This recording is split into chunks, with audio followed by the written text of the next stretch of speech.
Gostando ou não, é impossível não reconhecer o impacto cultural gerado pela discografia da Melanie Martinez. Com seus visuais fantásticos e letras cruelmente honestas e identificáveis, a cantora se consolidou como uma das figuras mais autênticas e mais influentes do cenário alternativo atual. E, a meu ver, no que diz respeito ao seu diferencial no cenário artístico, a capacidade de construir narrativas envolventes em suas músicas é um dos elementos que torna o seu trabalho tão único. Ao longo dos seus 3 álbuns de estúdio, Melanie conseguiu se reinventar completamente e, ao mesmo tempo, contar uma história coesa, consistente e dar à sua personagem de longa data, a Crybaby, um desenvolvimento de personagem e um desfecho interessantíssimos. E, no vídeo de hoje, vamos explorar essa história em ordem cronológica e entender como, através da própria arte, Melanie Martinez passou por uma verdadeira metamorfose.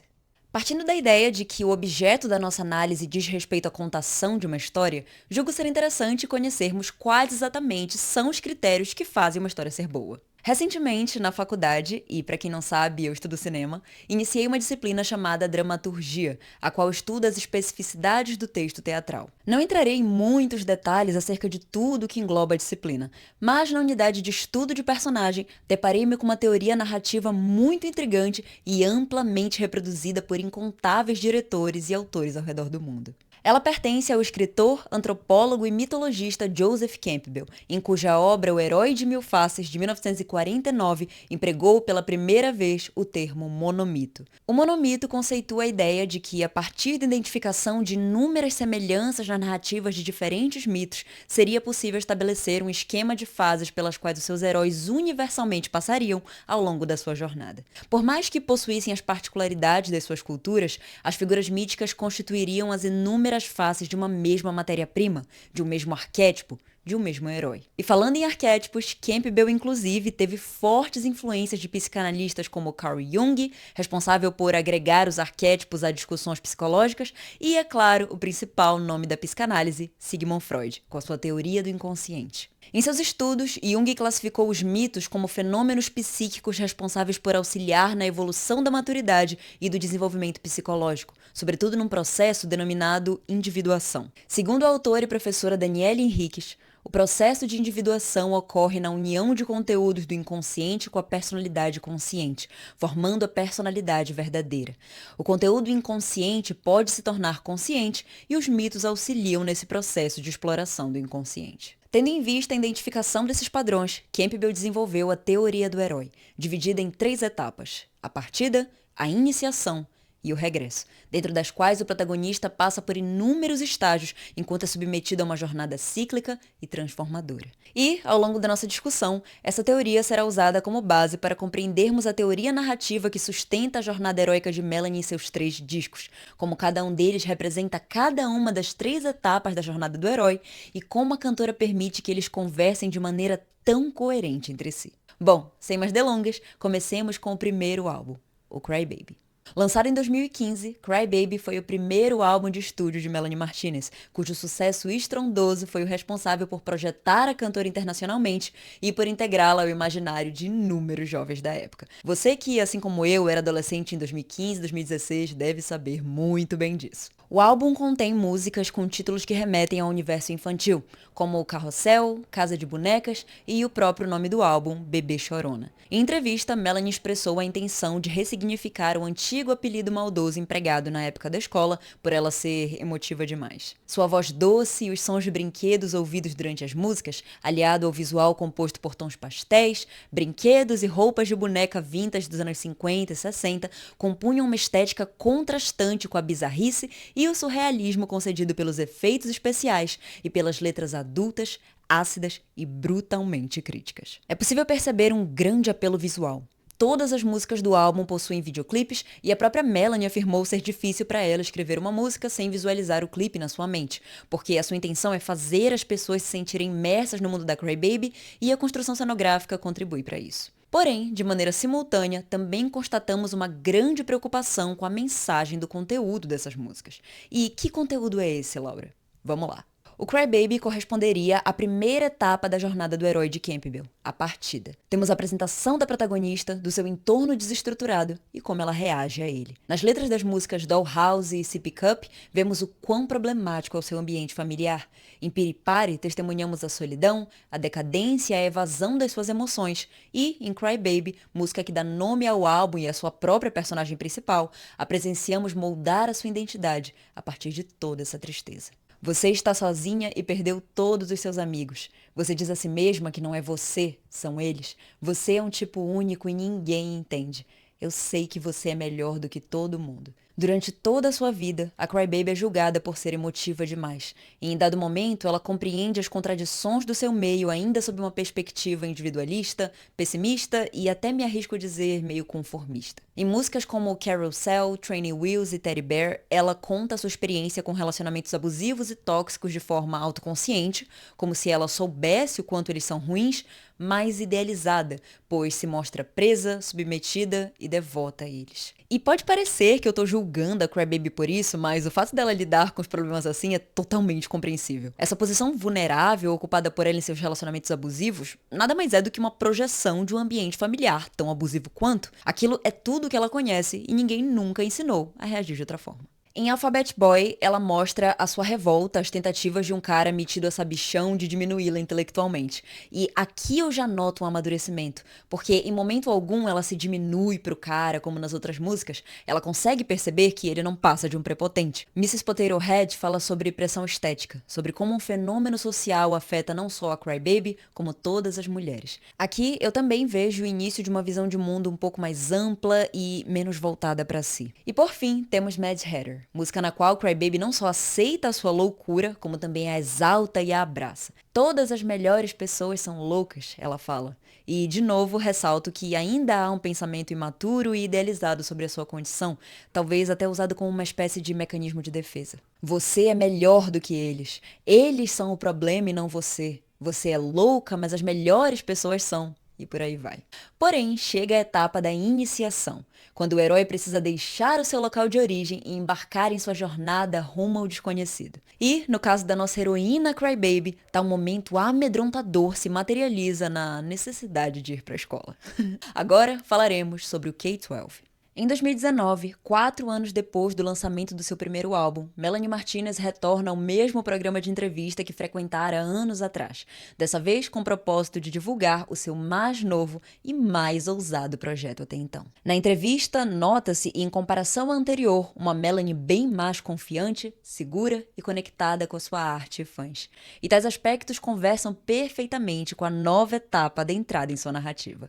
A expressão K-12 no sistema educacional norte-americano refere-se ao período entre o jardim de infância e o último ano do high school, ou seja, toda a sua trajetória escolar, do primeiro ao último grau. Em seu segundo álbum de estúdio, Melanie utiliza a escola como a representação das inúmeras instituições reguladoras da sociedade, visto que essa é uma das primeiras instituições com as quais entramos em contato e uma das mais expressivas na nossa formação. E, agora mais audiovisual e teatral do que nunca, a cantora decide transmitir toda essa história através de um filme musical. Ela cita em suas referências diretores como Tim Burton e Wes Anderson, e a arte surrealista permanece muito presente, mas agora aliada a uma obra mais mágica e espiritual. A ousadia se manifesta também nas expressões corporais mais coreografadas e na adição de uma maior sensualidade em suas performances. A estética do K-12 apresenta mais sofisticação em relação ao Cry Baby, com elementos do rococó tanto nos figurinos quanto na cenografia. O palácio húngaro escolhido para ser a escola é considerado por muitos o Palácio de Versalhes da Hungria, sendo o maior monumento da arquitetura rococó presente no país. Bom, vamos à história. Em K-12, há a ampliação do universo e da perspectiva de mundo da Cry Baby, pois o álbum retrata a sua vida escolar. Como eu disse antes, a simbologia da escola funciona como um retrato da sociedade, pois é, para a maioria de nós, o primeiro lugar em que nos vemos sozinhos, fora da nossa zona de conforto, precisando lidar com sistemas hierárquicos, bullying, normas sociais e responsabilidades. Observamos Cry Baby começar a enxergar o mundo fora de si, trabalhando uma visão mais coletivista e empática. Nesse álbum, ela ainda fala de bullying e de questões pessoais traumáticas, como nas músicas Class Fight, Nurse's Office e Wheels on the Bus. Entretanto, abre debates sobre o abuso das autoridades, como em The Principal, abusos e transtornos de imagem causados pela pressão estética e pelo patriarcado, como em Orange Juice, Strawberry Shortcake e Teacher's Pet, e a realidade da indústria do entretenimento e as cobranças do capitalismo, como em Show and Tell, Detention e Recess. Nota-se também uma percepção mais confiante e mais madura sobre o amor. Diferente das suas composições anteriores com essa temática, a Cry Baby reconhece o seu valor e deixa as suas exigências em um relacionamento bem claras na música High School Sweethearts. Lunchbox Friends fala sobre amizade verdadeira, algo que a Cry Baby descobre em sua jornada escolar e compreende que não precisa lidar com tudo sozinha, assumindo uma posição menos defensiva ao constatar a existência de pessoas genuinamente amorosas e apoiadoras. Uma observação rápida. Há também o EP de 7 músicas chamado After School, lançado um ano após o K-12. O EP funciona como uma extensão do álbum, abordando temáticas similares e continuando a trabalhar uma maior sensualidade e experimentalismo visual. Mas enfim, o K-12 é, acima de tudo, uma jornada de amadurecimento mega transformadora para Cry Baby. Campbell também nomeia a etapa da iniciação como a etapa de penetração, pois é um momento no qual o herói adentrará o universo da sua aventura e conhecerá melhor o seu inimigo, podendo estar acompanhado de aliados ou amigos feitos no caminho. Os conflitos centrais são desenvolvidos e acompanhamos o protagonista durante uma série de provações e aprendizados, responsáveis por amadurecer a sua mentalidade e prepará-lo para o grande confronto final com seu inimigo. E claro, presenciamos a Cry Baby enfrentar inúmeras figuras antagônicas, mas quem é de fato o seu maior inimigo? Ao final do filme, após derrotar a escola, Cry Baby e suas amigas entram em um portal. E cá estamos nós, em 2023. Melanie apaga todas as fotos do Instagram e compartilha um teaser mostrando o que parecia ser a lápide da Cry Baby. Depois, ela aparece assumindo a forma de uma criatura alienígena, pronta para anunciar o terceiro e último arco da sua personagem de longa data. E assim nasce o álbum Portals. Baseando-se em livros que contavam relatos de terapia de regressão a vidas passadas e pós-vida, a cantora explora, em seu novo projeto, uma faceta fortemente existencial, espiritual e transcendental. A primeira música se chama Death. Melanie inicia a nova fase da sua heroína com um título que comumente representaria o fim. A artista subverte a significação da morte em sua jornada, retratando-a como um recurso que permite o encerramento de uma fase e oferece um estágio transitório para o renascimento. É possível comparar essa ideia ao termo barriga da baleia de Campbell, no qual a morte do protagonista configura um período de imersão no seu próprio eu. Parafraseando novamente a autora Danielle Henriques, nessa etapa, o herói entra em contato com aspectos do seu inconsciente, alguns deles sombrios, e precisa encará-los. A baleia é um ser que está no oceano profundo, e o oceano é um símbolo do inconsciente humano, desconhecido ao homem. Ser engolido pela baleia é como morrer e guardar um tempo nesse túmulo antes de emergir outra vez, renascido. O viés existencialista é marcante no álbum Portals, expressando também a transcendência e a sapiência desenvolvidas pela Cry Baby ao longo do seu processo de amadurecimento. Na música Void, vazio em inglês, ela aborda questões de saúde mental, angústias internas e a necessidade de superar a sua eu do passado, de maneira que possa, finalmente, seguir em frente. Melanie fala sobre escapar do vazio, mas é justamente esse processo de compreensão e execução da escapatória que a possibilitará evoluir enquanto ser. A impactante cena da Cry Baby como sempre a conhecemos, imortalizada em nossas memórias, tendo a vida ceifada por uma criatura alienígena nada familiar, é ironicamente o momento em que a vemos em sua forma mais genuína, sem necessariamente representar, entretanto, a sua forma final, pois os seres estão em constante mutabilidade. Se nos álbuns anteriores Cry Baby reagia às adversidades do seu meio, agora ela é o seu próprio meio e deve superar ninguém mais, ninguém menos do que a si própria. E isso só me faz pensar naquela cena do filme Cisne Negro. A única pessoa no seu caminho é você mesma. A estética mística do álbum se manifesta tanto nos visuais quanto nos títulos das músicas e em suas melodias. Os sutis sons da natureza, misturados ao modo como Melanie brinca com a própria voz de diferentes maneiras, transmitem uma aura élfica, onírica e sobrenatural, além de conferirem identidade própria a cada uma das suas faixas. Em A Contorcionista, o eu lírico é refém de uma relação abusiva, E os sons de ossos quebrando nos transmitem um incômodo tátil, quase literal, como se experienciássemos na pele a sensação de ser contorcido, esticado e esmagado para se enquadrar nos moldes de outra pessoa. Aqui, a metáfora se materializa. Percebo a necessidade da Melanie como artista de se desvencilhar de uma persona há anos sacramentada para explorar outras camadas de si mesma e experimentar coisas novas. Acaba sendo uma jornada tanto da personagem quanto da criadora, porque, afinal de contas, ambas sempre estiveram associadas desde o começo. Tirando a versão deluxe, o álbum se encerra com a música Womb, em português, útero,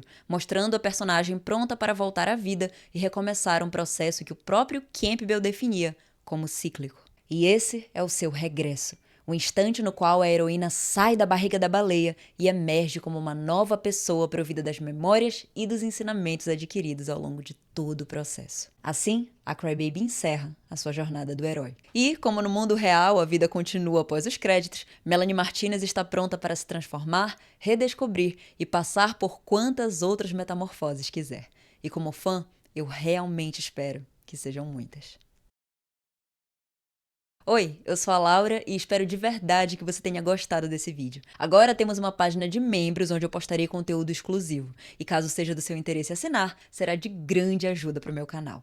Considere também se inscrever no canal e deixar o like nesse vídeo. Muito obrigada por chegar até aqui e a gente se vê em algum outro dia. Tchau, tchau.